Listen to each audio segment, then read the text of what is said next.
I'm Jim Check. You're watching Now Media. Joining me this morning, Jeane Herman from MNP, a licensed insolvency trustee, and lots of worries in British Columbia over debt repayment.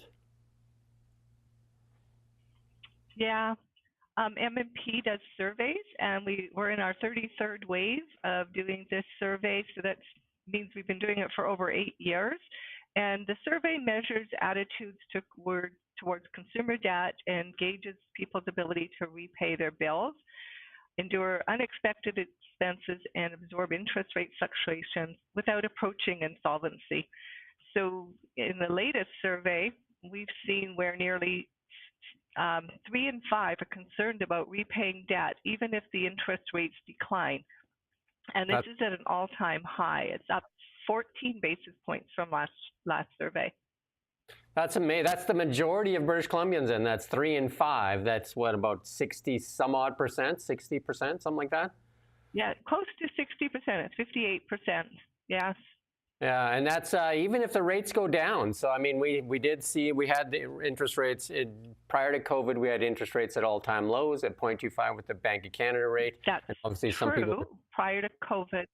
Yeah, some people were getting really low mortgage rates at that point too, like in the, like 1% kind of rate, some longer term stuff. But now a lot of those mortgages are coming up for renewal, and they're at quite a substantially higher rate than what they had when they first did that. Yes, and I think it's tied to the interest rates, but it also might, or tied to mortgages, but it also might be tied to the unsecured debt loads people are carrying, because if the interest rates go down, it's not really affecting their repayment on those debts, because those interest rates aren't coming down. Your credit card doesn't, your line of credit will. Yeah, so the credit card debt, obviously people did a lot of credit card debt as they continued to struggle with this economic uncertainty, inflation, all those things kind of drove more and more people towards utilizing their credit cards. Yes, that's true. So the more we use our credit card, the higher we might be into debt, and the more we might struggle to get rid of it. So, if we started building that credit and we start building, well, what's the plan now to get rid of it? Are we thinking about that? And, if I meet with people, we're looking at, what's your 5-year plan? Can you do it on your own?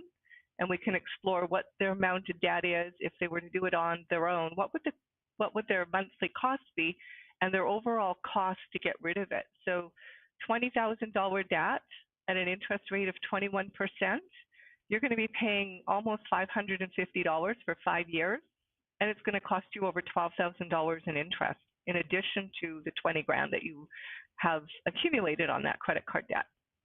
Yeah, and it says here in your study here that more than half say they regret the amount of debt they've taken on.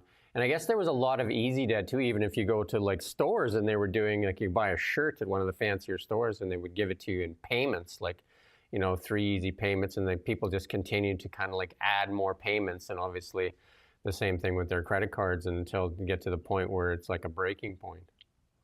Yeah, if you think about, it's almost like buying something on installments and buy now, pay later. It doesn't necessarily mean we can afford what we were buying, but it makes us think we can, because we're not paying the whole amount up front. And we've seen that at the furniture store more than in the clothing store in the past, but I believe that it's becoming more predominant that retailers are trying to find ways to sell their products and make it as, make their business work, as maybe the economy has shifted and changed, and people are starting to watch where their dollar goes. Yeah, I mean, there's this easy credit that's been available even on Apple. Like, you can buy your Apple computer on payments. You can buy like Lululemon on payments. There's a whole bunch of places that are offering these things, and it sure sounds good at the time because you're only paying a third or a quarter of what the price is. But then all these things start to pile up, especially if you've racked up credit card debt. But that number that you say that's a record high of over a majority of British Columbians now concerned over that debt repayment, and then more than half say they regret taking on that debt. What's their path forward? Well, their path forward would be to assess their circumstances, each individual. So when you're looking at What are you carrying for debt? Are you looking at your ability to service it? And if you're never getting out of that debt, maybe you have to talk to a licensed insolvency trustee and review your options to find that path that's going to be right for you.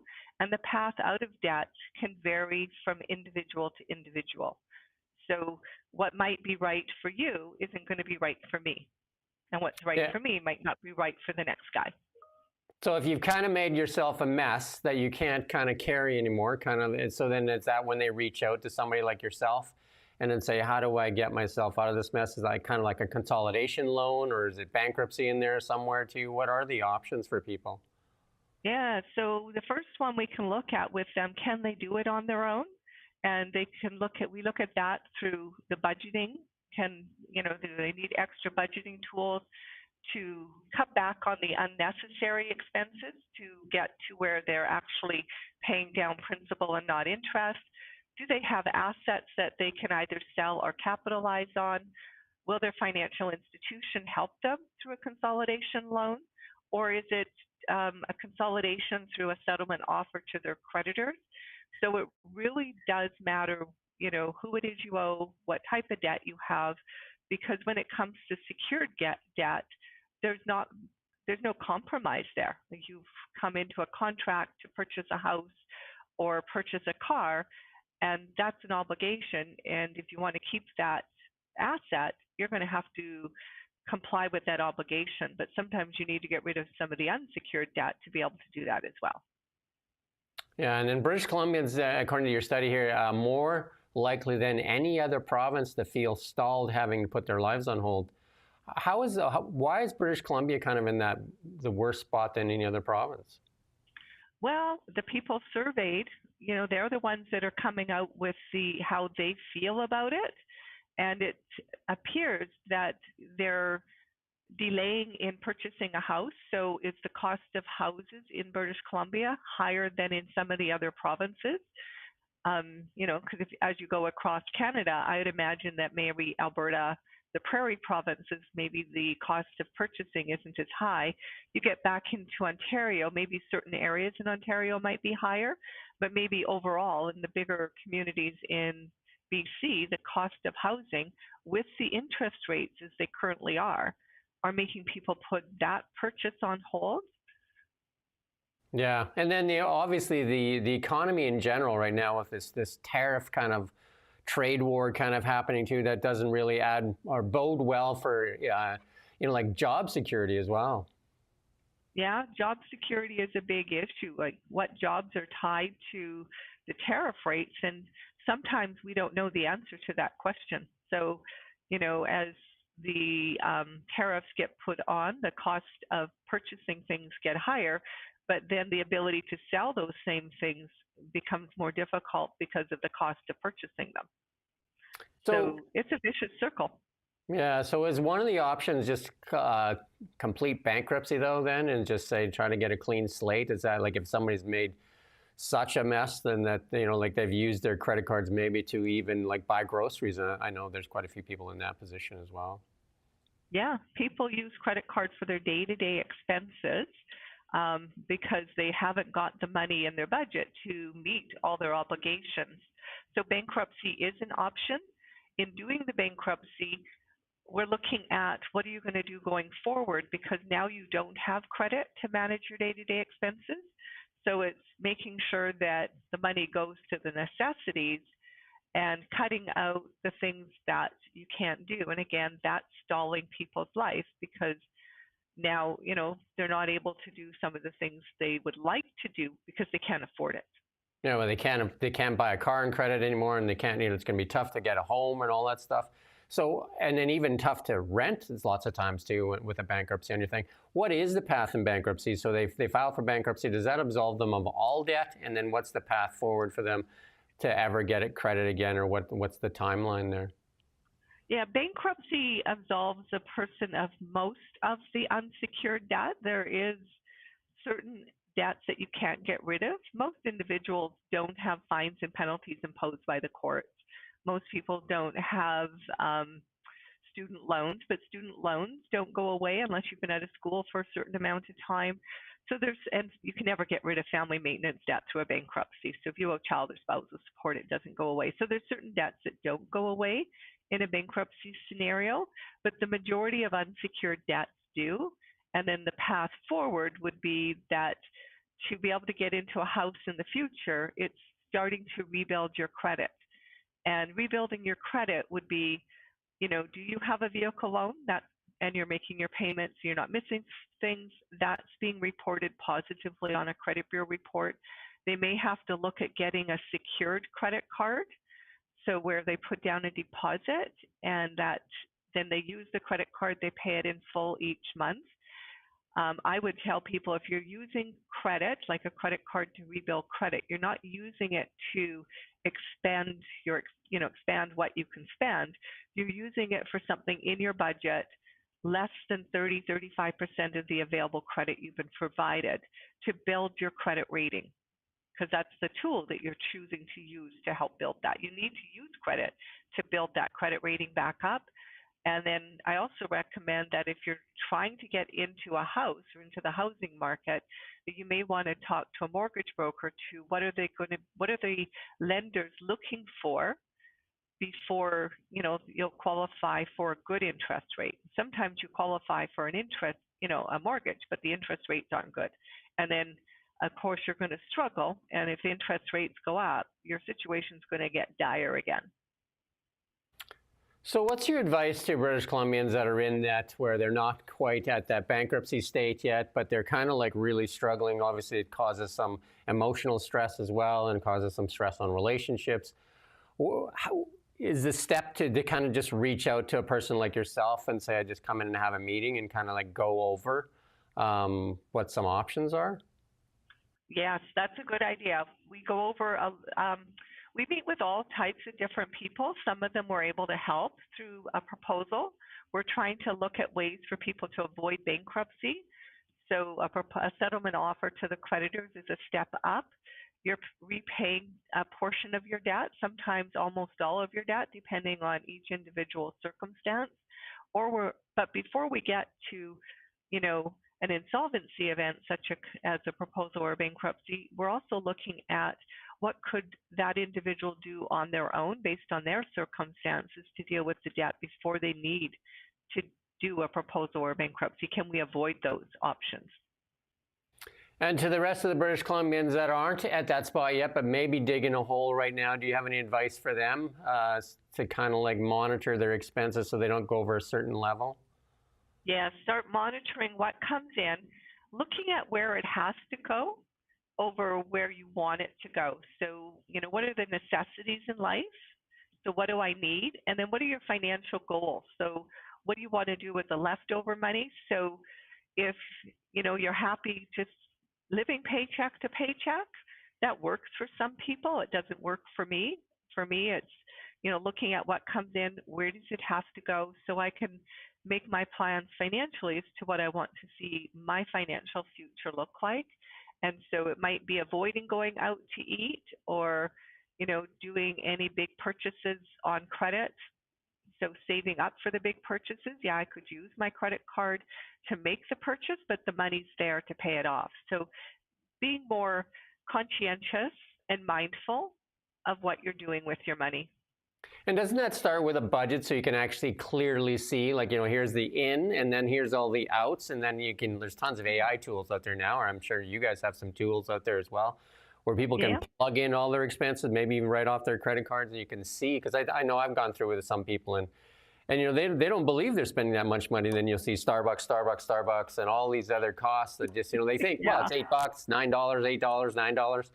And then they don't realize that all these little things add up to, like substantial amounts at the end of the month. At times that by 30 days if you do it every day. So tracking where the money goes is a really big key. So a lot of people don't do that. They think they're doing it in their heads, but if you actually write it down, categorize it, use your debit card rather than a credit card for purchases, like, tracking your purchases, because if we took the money out of our pocket, we would see the money disappearing out of our pocket. But when we use a debit card or a credit card, we aren't actually seeing the money disappear until we reconcile our accounts too. Where did the money go? And so it is tracking what comes in, where is it going, and then making an informed decision as to where you want your money to go. What's your end goal? Yeah. When I was a young guy, we working at the sawmill there when I was in 1920, everything was in your wallet. You had a payday, you got yourself a bunch of 20s. And then as you move through the week, you decided you're eating less and less and less as you're going out, right? Because you could see what was in there, right? There was no credit or debit cards or anything like that. It was what was in your wallet is how you budgeted. But nowadays, there's just such a vast array of additional, I guess it's a smorgasbord of credit until you get yourself in trouble by indulging too much in this available free credit. Or free, not free, credit. No. It's not free. It's a product that we're buying into. So it's if you decide that you want a pair of jeans, you go to the store and you pick out what you are wanting and what the price point is you're going to pay. Credit's similar to that. It's being sold to us, and somebody's making money because we're using the credit. Yeah. I mean, a debit card might be, it's hard to carry cash these days. Some places won't even take cash, but a debit card is likely one of the better things to do. Then you can see your balance kind of dwindling down as you get through your month paying your rent or your mortgage and the car payments. And those car payments and a mortgage or rental costs are some of the bigger ones, right? And then food costs obviously are big as well. I have seen that some people's car costs, when you take in the accumulated, what do we estimate for repairs and maintenance in a year, what's their fuel, what's their car payment, what's their insurance, can be more than what their rent is. Yeah, no, it's crazy. Like some of the cars, because they get attracted by that shiny trinket, and they look at it, and it just gets so. And they take more care of that car than their own bodies and all kinds of things. So, yeah, it is an indulgence that is definitely hurting a lot of people with the insurance, and then gas and oil and maintenance and all those different things. And then the bigger thing that people don't prepare for if you're living paycheck to paycheck is those unforeseen things, a layoff, a health emergency, all kinds of different things that can really affect the amount of income that's coming in. It can, yeah. What if something's going to affect the type of income that's coming in? We've always been advised, and I remember this going back years and years, have an emergency fund. How much should the emergency fund be? It varies from who you talk to, and I don't think there's any have-tos. But I would recommend at least 3 months of money of what your regular expenses are in the bank ready to go. So not necessarily 3 months of income, but 3 months of expenses. What does that look like, or more?